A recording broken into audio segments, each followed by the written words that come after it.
Well, Elon Musk dropping some truth bombs here. Well, maybe not. We'll evaluate whether it's truth bombs or not, but dropping some knowledge on 7 reasons why men stay single. Why would a man choose to stay single? Now, if we look at the scriptures, Genesis chapter 2 says that the woman was created to be the helper to the man. So, why would a man want to remain single if he could have a wonderful helper created just for him? First Corinthians chapter 11 verse 9 says, "For man was not created for the woman, but the woman for the man." Okay, so this woman was created to be his special helper.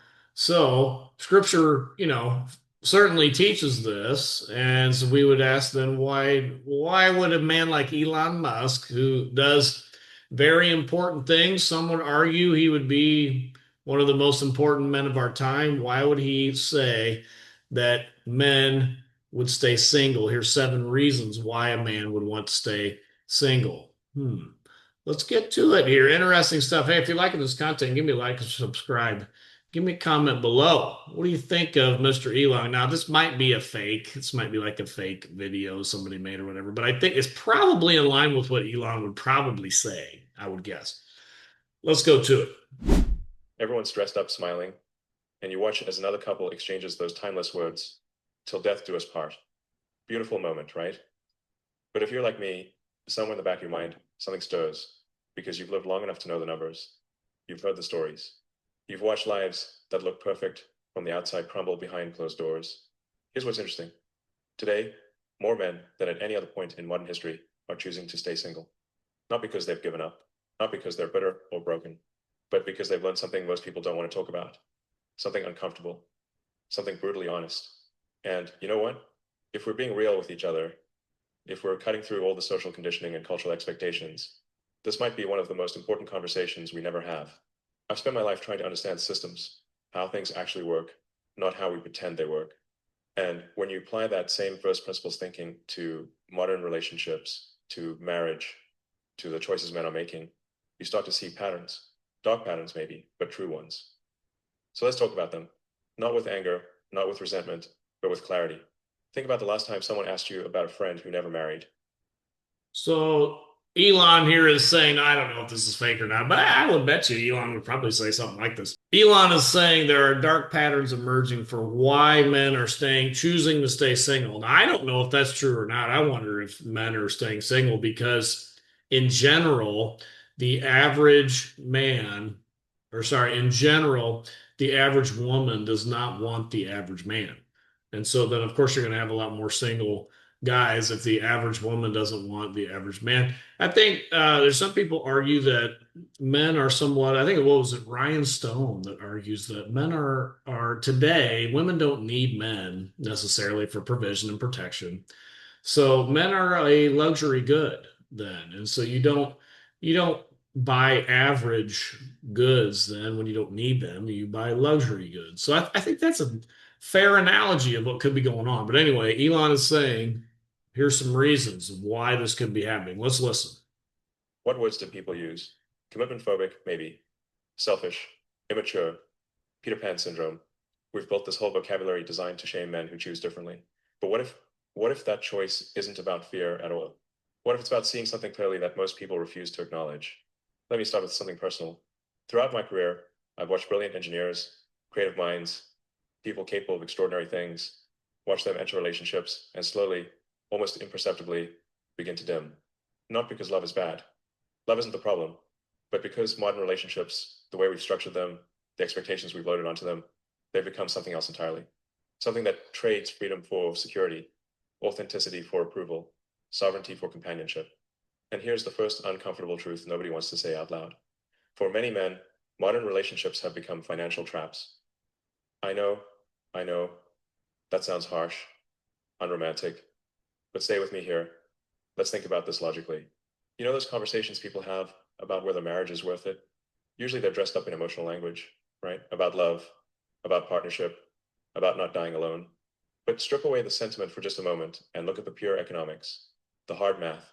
When somewhere between 40 and 50% of marriages end in divorce, and when men lose, on average, somewhere between 70 and 80% of their wealth in those divorces, we're not talking about a relationship anymore.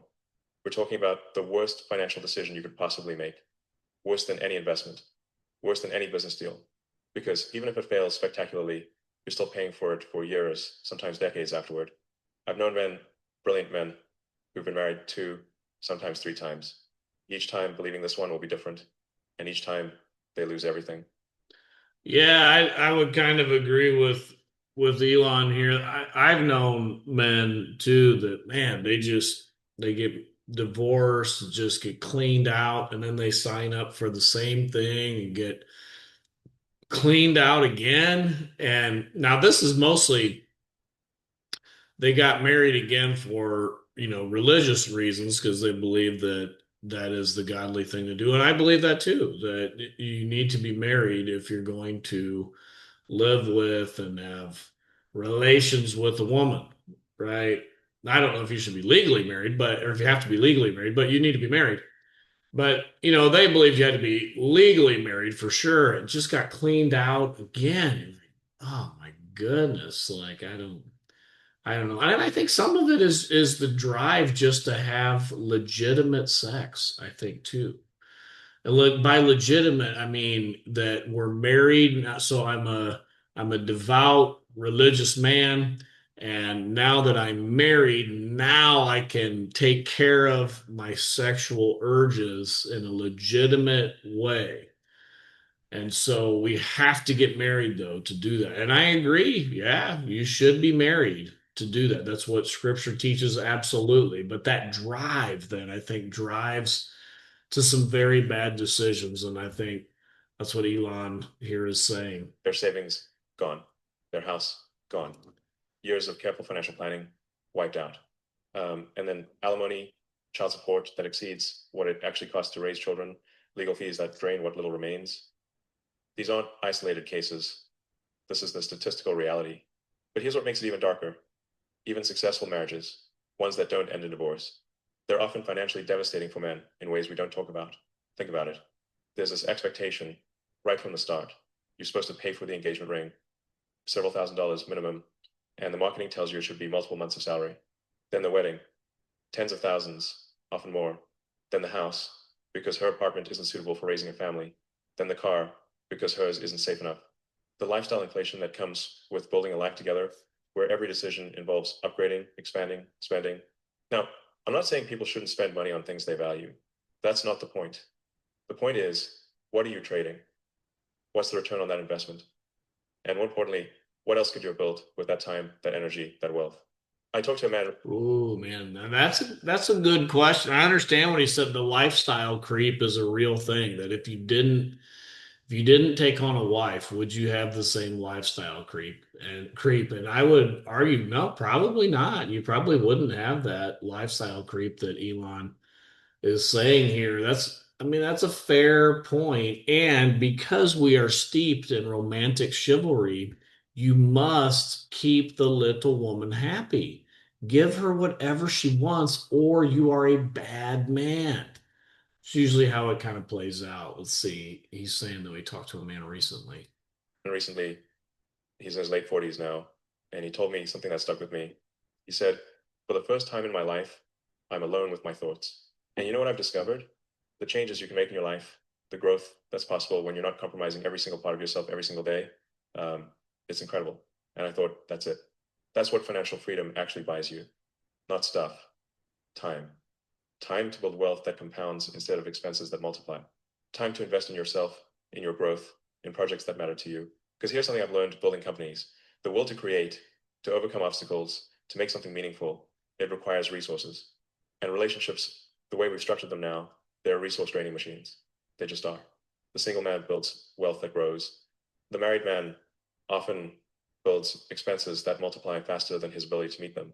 So, which path leads to actual power, to actual freedom? I'm not saying I have all the answers, but I am saying we need to be honest about the questions, and that financial reality leads directly to the second dark truth. And this, So the married man has expenses that multiply faster than his ability to fund them. Boy, I think that I look around, I know a lot of people that seems to be the case, and pretty sure if they were single, that would not be the case. Now, maybe they need to lead their home better. Maybe, they need to be the king of their castle, blah, blah, blah. But, I think we all kind of know that if you push back too much on the lifestyle creep, your home is just going to be a place of constant contention. So, maybe that is why men are choosing to be single. I don't know if any man is actually choosing this or not. I don't know. Well, it could be. It could be. Let's see though. Let's keep going. This one's even more uncomfortable. Modern relationships have become deals where men are expected to give everything and receive very little in return. The Mm. expectations are completely unequal. Here's what I keep seeing, and maybe you've noticed this too. Women want traditional men, but don't want to be traditional women. And look, I understand why. The world's changed. Women have more opportunities now, more options, and that's generally a good thing. But we're living in this weird transitional period where the expectations on men haven't changed at all, while everything else has. You're still expected to be the provider, right? To pay for dates, even though she talks about equality, to be emotionally available, to be her therapist, essentially, while she remains emotionally unpredictable, to support her career ambitions. But when work life balance becomes an issue, guess whose career gets sacrificed? To be strong enough to handle all her problems, but sensitive enough to validate every feeling, to be successful enough to provide security, but available enough to meet constant emotional needs. These aren't compatible requirements. They're deliberately impossible. They're standards designed to keep you in a state of constant failure, constantly trying to measure up to something that can't be measured up to. And it's not. Ooh, now that's an interesting observation that these are designed to keep you in a state of constant failure. Boy, almost like this is a satanic design. Like romantic chivalry is a satanic design to keep the man who should be leading, who should be in the position of authority, to keep him in a constant state of failure. Wow, what an observation. Whew, boy, dropping some truth bombs here, I think. Not just her, it's her entire ecosystem. I had someone tell me once the best thing about being single isn't just not dealing with her, it's not having to deal with her family. And I thought, that's brutally honest, but it's true. You're expected to manage their emotions, attend their events, fund their lifestyles in subtle and not so subtle ways.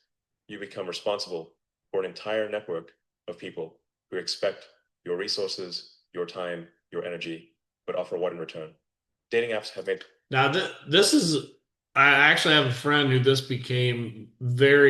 I became very aware of this with the friend of mine that, if you're on your first marriage and you have kids with the woman and she's your wife and you form this family together and then you fund all these things and it's her family and your family and blah, blah, that makes sense. Like that's normal life. But then when my friend got married the second time, then he had his kids and she had her kids, and then he was still having to juggle all the things with her family and her kids and all this stuff, and she was literally pouring nothing into his family and his kids. And it was like, I think that contrast between who is pouring into who is was a lot more apparent with this when I was talking to my buddy and when he had step kids and step family and all this stuff. I was like, wow, and then even the new grandparents, then they literally could care less about his kids, right? Because they're just like, oh yeah, who are these step kids? We don't care anything about them. But then he still has to go and placate them as his new in-laws, blah blah. I mean, it's just a very bizarre situation, but I think I really understand what he's meaning here. Like this, yeah, something to think about. Made this worse. When someone has access to hundreds of potential partners with a single swipe, why would they work on themselves? Why would they invest in you, in building something real, when they can just find someone different tomorrow? It creates this dynamic where men are viewed as interchangeable resources rather than human beings worth building something meaningful with. And this is where it gets psychologically dark. When traditional structures collapse, which they have, new forms of manipulation emerge. And the most effective manipulation is making someone believe they're failing at games that literally cannot be won. The expectations keep shifting, the goalposts keep moving, and you're left feeling like you're never enough, when the truth is the game was rigged from the start. The single man stops playing entirely. He opts out. And that's not weakness, that's strategy. Which brings me to the third truth, and this one's about something we don't value enough anymore. Peace of mind. When was the last time you heard someone in a relationship say, nothing compares to partnership? You don't hear it. But I've heard dozens of single men say, nothing compares to solitude. And that should tell us something. Modern relationships have become sources of constant stress rather than peace. Think about what they're. Now, boy, that is a real slap in the face. Like, when is the last time you heard someone say, let's say, with your married friends, when's the last time you heard them say, man, nothing compares to being married to a good woman, blah, blah. Yeah, I don't know if I've ever heard that, honestly. Like, I think I understand what Elon's saying here. Like, I don't know if I've ever heard that before. Scripture says it's better to live in the roof on your rooftop, in the corner of the rooftop, to live with a quarrelsome wife, right? So we know the opposite is certainly true. But how many times do you hear a man really be like, "Oh, my wife just brings so much value." I don't know if I've ever heard actually anyone say that before, which, that's sad. All right, let's keep going. They require daily emotional labor, managing moods that shift like weather patterns, constant negotiation over basic decisions that should be simple. Regular relationship talks about problems that never actually get solved, they just get discussed over and over. Social obligations that drain you rather than energize you. Compromise on everything from what to watch at night to where you'll live, how you'll spend weekends, who you'll spend time with. I've asked men this question: what do you think about when you first wake up? The single man wakes up and asks himself, what do I want to accomplish today? The man in a difficult relationship wakes up and asks, what crisis needs managing today? Oh man, now this shouldn't be really. If we're talking now, I know Elon, he's not a Christian man, but I talk a lot about Christian marriage. And if you have this kind of marriage, I think it's good to realize you don't have a Christian marriage. You might have a normal marriage, your marriage might be okay, but you don't have a Christian marriage. Why? Because the scripture is clear. I just named it as we started off, that the woman is given to be the helper to the man. And if all you do is spend your time trying to weather her storms and all this kind of craziness, then she's not being a Christian wife. She might be a normal wife, but she's not a Christian wife. There we go. After 5 years of that, after 10, after 20, you realize something dark. The companionship isn't worth the cost. You're paying with your mental health, your time, your energy, your peace for something that adds. Wow, hold on a second now. He's saying your helper. The scripture says she should be your helper. She is not worth the cost of the help she provides. Boy, that's an indictment on wives. Now, I'm not saying this is all wives, obviously, but I think the thing he is trying to draw out is this seems to be this typical case in America in 2025. Boy, that's sad. Add stress rather than value to your life. I know a man who's been alone, really alone, by choice, for over 15 years now. And he told me, the longer I'm single and free, the more I discover how good life can become. I'm finally getting to be the person I always wanted to be. Notice that word he used, free, because that's what modern relationships often cost you. Your freedom to simply be yourself. When every decision requires committee approval from someone whose emotions change daily, you're not living your own life anymore. You're living chaos. You're managing chaos. And humans, we're not built for sustained chaos. We need peace. We need periods of calm where we can think, where we can create, where we can simply exist without constantly managing someone else's internal weather. Peace of mind used to be normal. Now it's a luxury. And men are starting to do the math on whether the trade-off makes sense. But the loss of peace is just a symptom of something deeper, something even more troubling. And this is the fourth dark truth. Modern relationships erase who you are. Slowly, subtly, through 1,000 tiny negotiations, you stop being yourself and become a diplomatic version designed to keep the peace. It starts small. Your music taste gets questioned. Do we have to listen to this again? Your social circle gets filtered. I don't really like hanging out with those people. Your hobbies get evaluated. Don't you think you're spending too much time on that? And then the big stuff. Your goals get discussed, analyzed, negotiated until they transform into something you barely recognize anymore. I call this the death of the individual. And here's what makes it so insidious. Society celebrates this death. They call it growing together, they call it compromise, they call it maturity. But what they're really celebrating is domestication.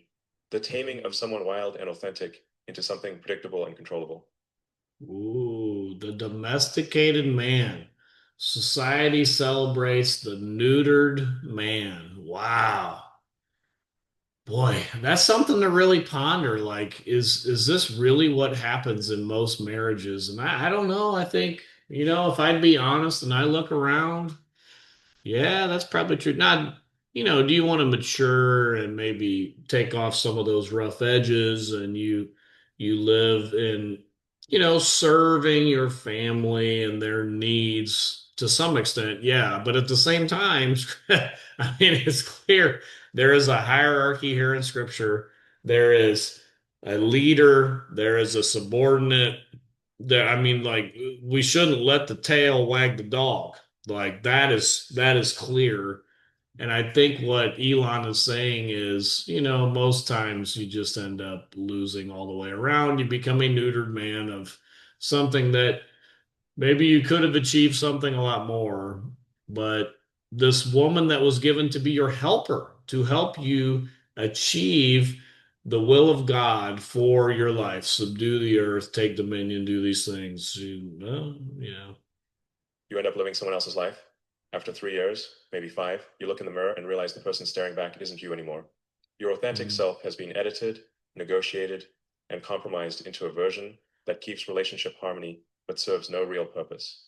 You've become a diplomatic entity instead of a human being with edges, with passions, with a unique way of seeing the world. I've watched this happen to people I respect. You've become a diplomatic entity. Boy, that's a good way. That's a really profound way to say it. You're a diplomatic entity yeah, I do know guys like that. They get married and it's just like they can't really say what they really think. It's just kind of like, and yeah, that's sad. It's like, hey, man, I want to know. I actually have, he's an officer in my church, and I've thought about this. It's like, I don't think I'm really getting the authentic person of the, I think I'm getting the person that he thinks everybody wants him to be. And the number one person by, I mean, everybody is his wife. That's sad. Like, yeah, I don't know. It's profound stuff. Engineers who used to stay up all night solving impossible problems, suddenly they're leaving early to make dinner plans they don't even want. Entrepreneurs who used to take bold risks, now they're playing it safe because there's a relationship to protect. Artists who used to create freely, now everything gets filtered through what will she think? And the crazy part? Most people are terrified of their own authenticity. They've been domesticated so thoroughly, they don't even remember what their real self looked like. And those people will pressure you, sometimes aggressively, to be equally inauthentic because your freedom reminds them of what they gave up. Your authenticity exposes their compromise. The single man develops his true nature without interference. He becomes more himself over time, not less. The man in a relationship built on constant compromise develops a diplomatic version of himself that serves harmony over truth. And here's my question: which man do you think creates something meaningful with his life? Mm. Which man looks back at 70, 80 years old and feels like he actually lived? I knew a man who was married for over 25 years, quarter of a century. And when I asked him what he remembered most about those years, you know what he said? Not the companionship, not the shared experiences. He said, I remember the relief when it ended. 26 years. And what stands out is the relief. That tells you everything about what that relationship actually was. Because here's Wow.